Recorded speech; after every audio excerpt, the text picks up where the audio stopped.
Okay, so we're back in action, and yeah, so I was saying the T for depth. That would be something that I would do there with that thumb in order to avoid the tangent line. Tangent lines are basically lines that are residing, or they happen to be at the same place, and for animation they kill depth. For graphic design, they are always looking for tangent lines. You can see them all the time in logos, because that would make the logo look better. The design just feels better. That the whole thing was thought out and just feels that everything's like in that tangent line. For animation, it's not good. And the basic example that we have from a book that I know, it's basically the guy that there's a door all the way in the background, and then there's one guy like in the foreground, like this. And this is the same example that they have in the book. So here's a guy, and then just by having something like this, you kind of like assume that he's closer. There's distance between the door and then this guy. And then a tangent line would be like this guy would be, the nose would be actually somewhere here. So this is making now a tangent line with the door, and that kills the depth. This now it seems like that, and that kills it. So we try to either have a guy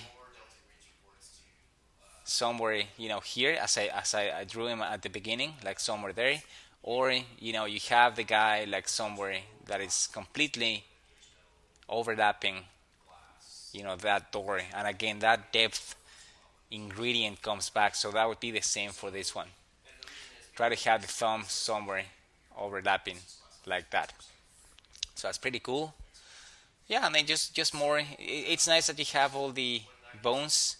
And again, from the bones, I never just I guess learn the bones by heart. It's just mainly to see which ones are in the surface and which ones are affecting the skin. Like this one right there. Which one's that one? So that would be like somewhere here. And then those are the things that you gotta be able to relate. So that's pretty awesome, to know these things. That there's one more, would be like one more right there, and then that's why you get this one and then that one. And that's basically it. Like once you know the bones that are affecting the surface, combined with the muscles, then your drawing would be looking better, because now you understand it. That would be the main thing. Yeah. So this is looking good. Let me go to a different. Let's see. Yeah, one more hand from the top. Yeah, pretty awesome. You see, like this is great because it allows you to enhance or sharpen your observing or observation skills like that. And when I was doing all these assignments, it's almost like that Karate Kid movie that you like wax on, wax off, and then you don't see anything, you don't see any progress. We just done so many of these ones for 1 or 2 years, just going through all these assignments. You're like, oh, these things are so boring, or I'm not doing anything with these things. We never see the bones outside or anything like that. But then your drawing and mainly the observation skills are pretty awesome. Like before you know it, they would be so advanced. Yeah, like little things like this ones, just noticing all that. When the bone actually goes in and out. And again, this would be the main bone. Like that would be something that I would pay attention. Like you look at this one, and then that's that one. You gotta know that. For animation, we need to know, like this bone, which is, I think this is the name, if I can remember well, the radius, and then the other one right here, how they actually can allow the wrist to rotate. That's the main thing for that. Um, yeah, it seems that these ones, they need a bit more attention. These ones might be the scan that it actually seems a little bit skewed. But yeah, and then the thumb. This is a tricky one for me. How it actually rotates. So yeah, these ones are great exercises. Pretty much, this is fine arts. This is something that we might have in live drawing classes. What we wanna be able to achieve is that if you go to live drawing classes, that you don't go for painting. that we try to bring, an animation component or concept art, something that is more commercial art, because live drawing classes by itself for painters, they're great, but they kind of like different a little bit. So the teacher would be teaching you things in a different way than if you have um, a live drawing teacher that has been going through, through an animation. Oh, there's more. Excellent. Cool.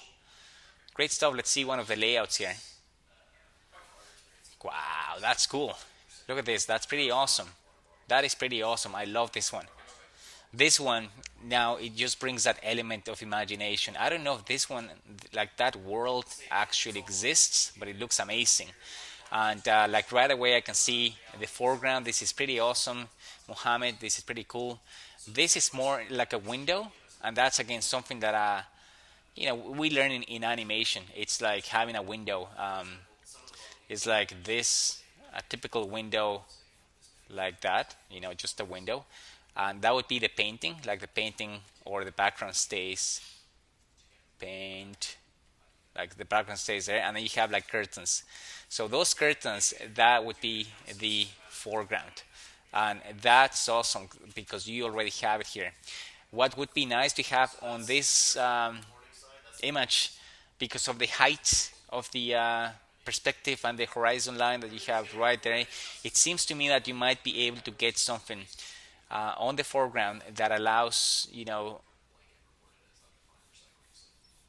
that depth. So you can have, I'm blocking the boat though, but if you can have, let's say, kind of like I don't know, could be kind of like a balcony right there.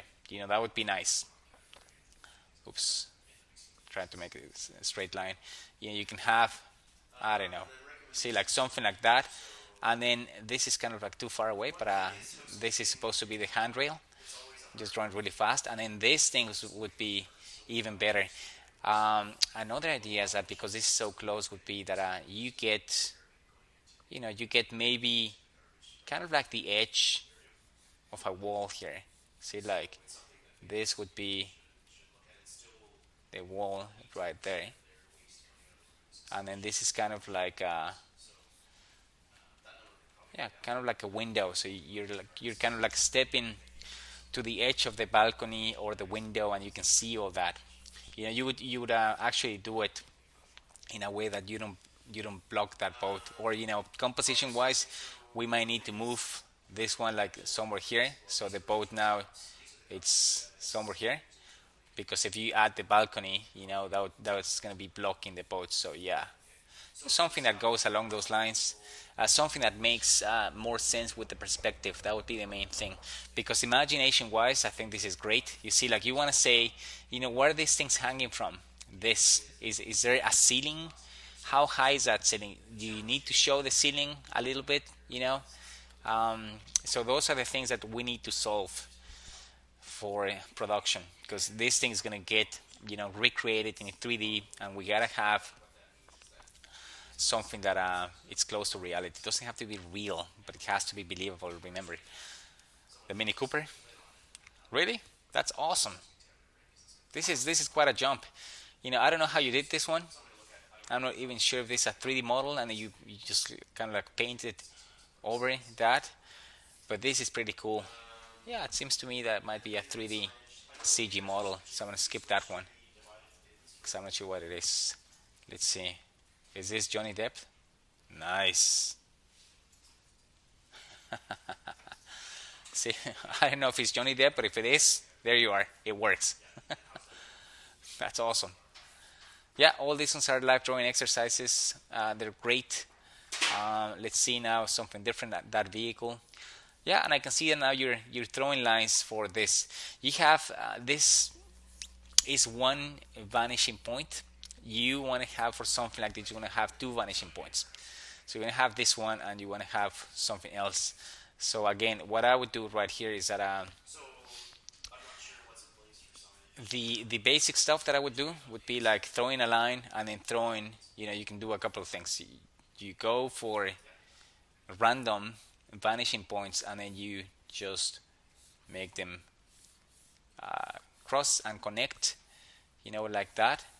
And then you're gonna have somewhere here the Let me actually get one more with the same color. Let's see, like this one, somewhere there. So now you're gonna have this. So you can have a cube right here, and in that cube, it's gonna give you the angle that you need for that. So if I keep on throwing the vanishing points with that red marker, this now goes like that, this goes like this, this goes like that. So now you have more vanishing points that are going to help you with that. And then once you have that angle like this one, let me cut.